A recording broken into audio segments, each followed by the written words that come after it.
Living in America, of course, cars play a very important role in all our lives. What car do you own? How fast does it go? What level of luxury does it have? And really, when you think about it, it is the best opportunity you have to make a great first impression. Whether you're going to a fancy lunch, a very important business meeting, or even dropping your precious little kiddies off at school. But all that put together, it did make me think, who does make, right now, the fastest four-door sedan?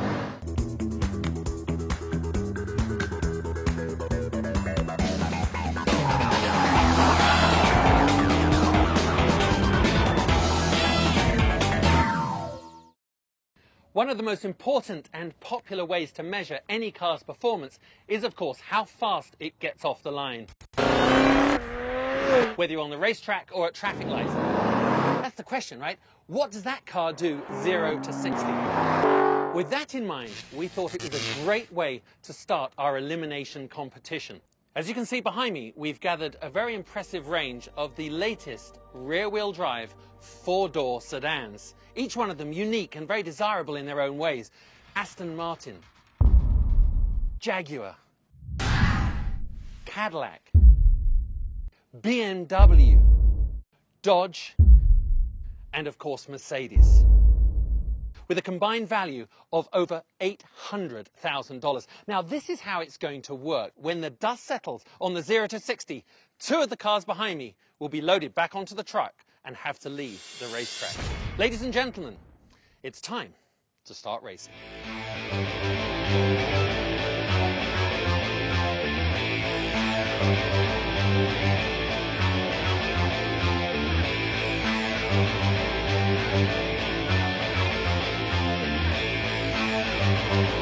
The Mercedes S65, the dominator of the Autobahn.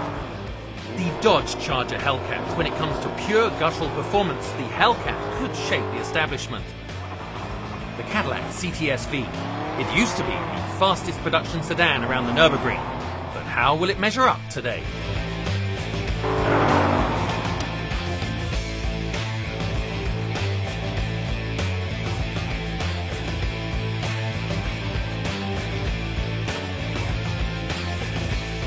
Racing is what BMW does best. It's their heritage. So the M5 should be a contender here off the line.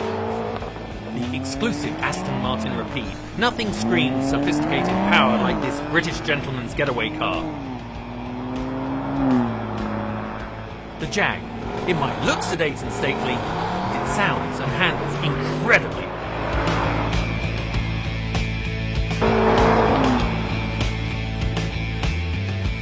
Of course, there are really no winners and losers in the 0 to 60 test. It's just a set of numbers on a stopwatch. And I seriously doubt whether anyone looking at Aston Martin is also considering a Cadillac or vice versa. But the racer in me always wants to know who's fastest.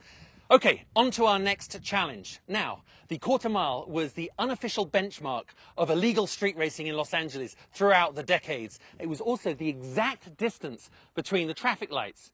Mano a mano, it was the ultimate test of your car's acceleration up through the gears to hopefully over 100 miles an hour. We now have 4 vehicles remaining. Let's see how they get on in the semi-finals.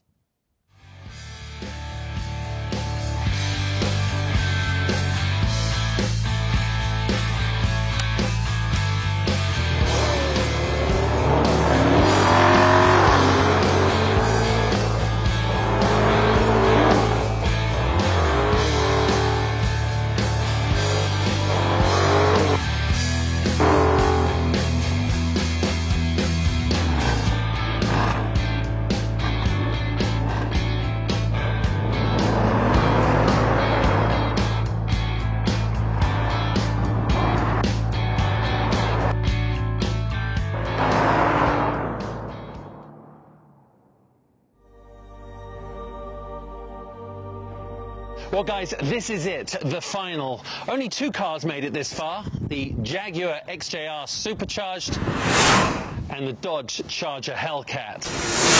Now, there are very few places in the world you can run top speed, and for a test driver, it is the most dangerous part of his job. Mistakes are magnified, any car failures are intensified, and to be honest, there are very few places in the world where you can achieve terminal velocity. In fact, it would have to be either the German Autobahn or a top secret facility just like this one. But there are many factors that come into play. It's not just putting your right foot down, going as fast as you can. You've got wind. Here today we've got quite a gusty speeds, about 45 miles an hour. And of course you've got track conditions. It's nice and cool, under 70 degrees, but little bits of sand drifting onto the track. And in the end, of course, it's all about trust. I'm going to rely heavily on the safety of these two vehicles behind me, especially the tyres. Coincidentally, both of these are running on Pirelli P0s, a tyre I'm very familiar with and have a lot of faith in. Very few people get the chance to go VMAX. I'm about to.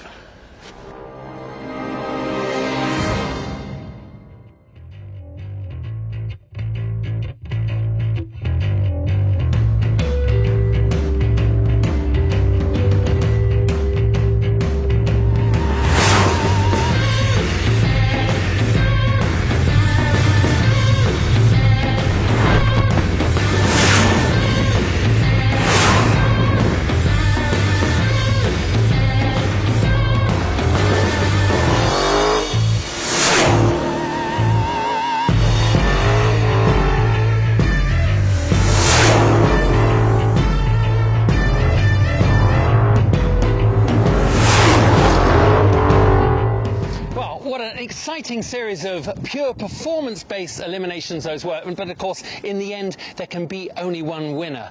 But in fairness, every single one of these vehicles is lust-worthy. They're the kind of cars that kids want posters on their bedroom walls of, and the grown-ups want to show off on the way to the office in.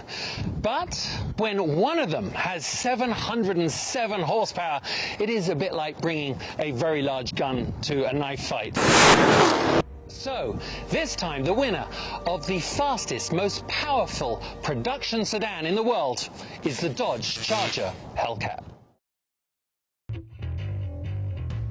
In full disclosure here, I only managed to hit 194 miles an hour in the Charger Hellcat simply because this test track was still not enough room to achieve the recorded and officially recognized top speed of 204 miles an hour.